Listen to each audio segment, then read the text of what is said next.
The era of mass incarceration is over. It's over. This action today means that New York City is set on a new path because we believe in a justice system that focuses on the positive in each person, the humanity in each person, the possibilities in each person. We believe in redemption, and today's vote is a vote for redemption. Good evening and welcome to Metro Focus. I'm Jack Ford. It was a moment that seemed improbable to some just a few years ago. The New York City Council voting to shut down Rikers Island. But lawmakers did just that in mid-October, decisively backing a more than $8 billion plan to close the notorious lockup by 2026 and replace it with 4 smaller borough-based jails. That timeline, however, could reportedly prove very challenging, and opposition continues to loom. For more then on what's next, I'm joined now by Stanley Richards, Executive Vice President of the Fortune Society, an organization that helps people rebuild their lives after incarceration. He's also Vice Chair of the NYC Board of Correction and a member of the Independent Commission on New York City Criminal Justice and Incarceration Reform. And also joining us, Rafael Mangual, a fellow and deputy director of legal policy at the Manhattan Institute, a conservative think tank based here in New York. He's also a contributing editor to the urban policy magazine City Journal. Gentlemen, welcome to both of you. Thank you, Jack, for having me. We got a lot of topics to get to, but let me just start with a quick reaction to this. After all the debate for so many years, were you surprised that it actually happened? Stanley? I'm not surprised that it happened. I mean, I think when you look at the forces that were brought to bear on this particular issue, organizations like the Fortune Society, Just Leadership, organizations and advocates that were out there saying, we have been doing so much damage to some of the hardest hit communities.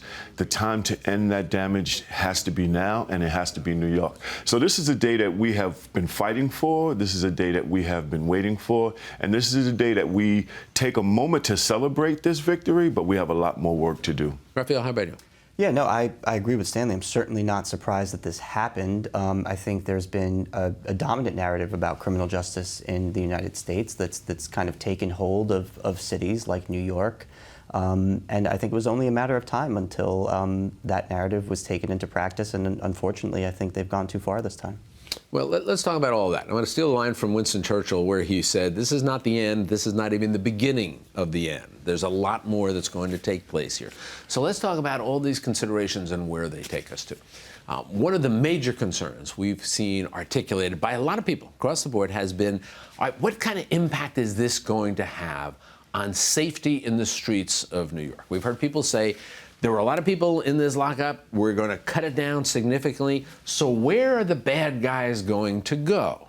All right. So, Rafael, I'll ask you to start with that. How much is there, do you see, to that argument? And how concerned should we be? We should be very concerned, and there's quite a lot to that argument, right? I mean, one of the things that you have to understand is that New York City is not in the beginning stages of a decarceration move, right? New York City has been cutting its jail population pretty significantly for the last 20 or so years. I mean, I think our population has been reduced by 50% since 1998, when the Rikers population was about 17,500.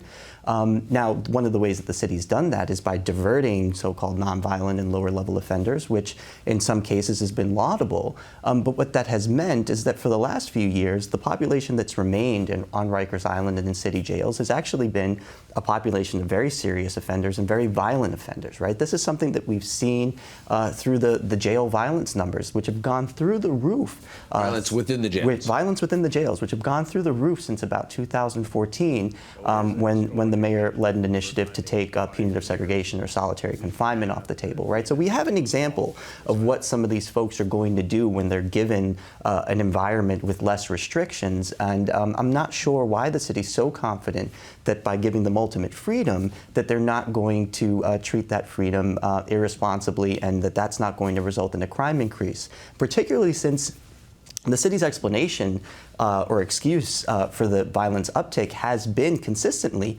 that their prior efforts at decarceration have left behind a population that the city itself has described as more difficult and violent and hard to manage. It almost sounds like a paradox. Stanley, you and I have talked about this before, and we know that, and Raphael said some of the efforts certainly have been laudable. The notion of let's get people out of there just because they're sitting waiting for their cases to be heard. Let's focus on the people who are there for punitive reasons.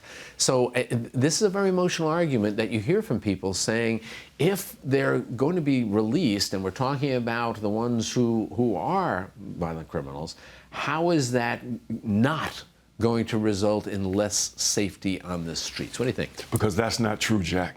It's just not true. Listen, I'm formerly incarcerated. When I was in the system, my last incarceration was in 1986. We had close to 22,000 people who were in the system. Close to 150,000 people cycling through. Crime in the city was really, really high. At that moment, there were people like me who were in the system. Unfortunately, I hurt my community, right? And I committed a pretty serious offense. But when we seen the numbers come down, the numbers included a range of people with serious cases, a range of people with non-serious cases. The way we've gotten down to 7,000 hasn't been by only providing opportunities, second chances for people with minor offenses. It included a range of people. Look, if you looked at my record, you would be asking, why is this guy out on the street? But ever since I was released, when I went to jail the last time and ended up going to prison, I got my GED, I went to college, I graduated from college, and I dedicated my life to communicating a message to everyone that the crime might have been what we've done, the crime might have been what I did, the crime is not who I am. And who I am is a fellow New Yorker, someone who is able to contribute back to my community. And so what we've been saying at Fortune is stop investing in the punishment only. Invest in the rehabilitation, the second chances, the uplifting of members in our community. And that's a good point. I want to toss to a piece of tape from an interview we did previously. And we should say, and I said this before, you are one of the great success stories. And I think more people hear about your story, the better off people will be.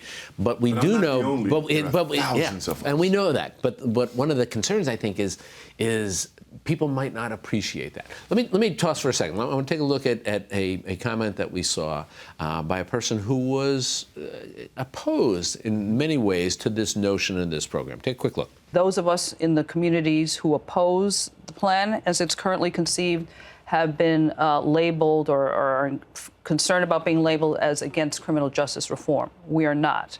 We are against the scandalous waste of money that this represents. Instead of using it to improve our schools and treat the mentally ill, those with substance abuse, and to offer affordable housing to the communities most at risk of encounters with the criminal justice system.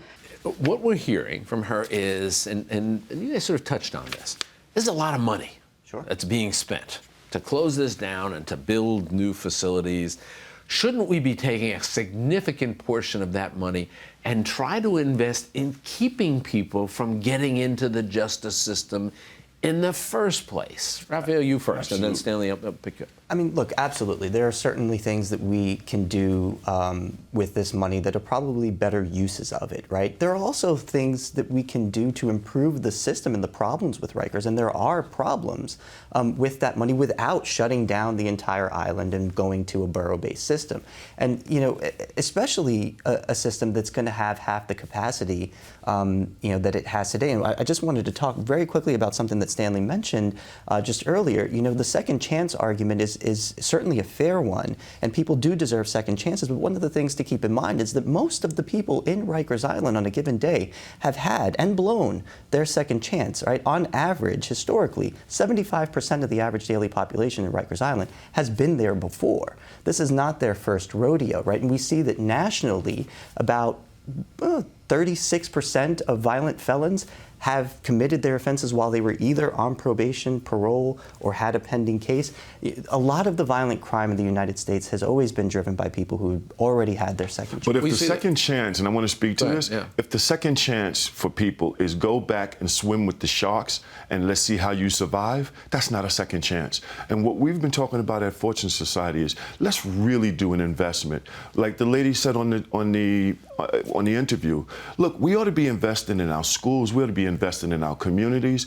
Closing Rikers for me is not about me. Closing Rikers is about my grandchildren, my great-grandchildren, because here's the pathway that I hope this city provides for them. A pathway to higher education, college, that's affordable. A pathway to be able to have a livable and sustainable living wage. A place to live that is affordable, that is safe. That's what Closing Rikers is about, because it's about taking the $1.2 billion just on corrections we spend every single year that we've been spending for the last, let's say, 10 years, to now take that money, reduce the system, and take that money and invest it so people don't have to go to jail. Let me ask you, and I don't think anybody would disagree with that, but talking about where the city goes now with this, people have said, how can we be sure that what we're not going to get is simply 4 new mini Rikers with all the same issues and the same problems that the mothership had, if you will. And people are saying, so where's the guarantee for that? Is there? There is none. There is none, right? I mean, one of the arguments that people have made about Rikers Island and the problems within it is that the design is suboptimal, and that suboptimal design, minimal sight lines, just a lack of coordination with, with sort of penal science and what penal science says is the best way to design a jail or a prison, and that's led to all these problems. There's certainly something to that argument. One of the things that you have to keep in mind is that 20 years ago, when the jail population in New York City was 17,500 and something, there were half the violent inmate-on-inmate incidents back then than there are today with half the population. The design in Rikers Island has not changed, right? So I think we have to be very careful about how much of the problems that inmates are currently facing within jail walls are actually attributable to things like the design that they say the new system is going to improve. And again, this is not something that can't be done on Rikers Island. There is a lot of space on that island to build and revamp some of the buildings that are, already there. I would encourage. I'm going to get you, and I'll give you the chance to answer, but I want to preface it with something that you've said before. Yes. In terms of sort of answering this, how can we be sure that these new facilities are going to be better than what we've had?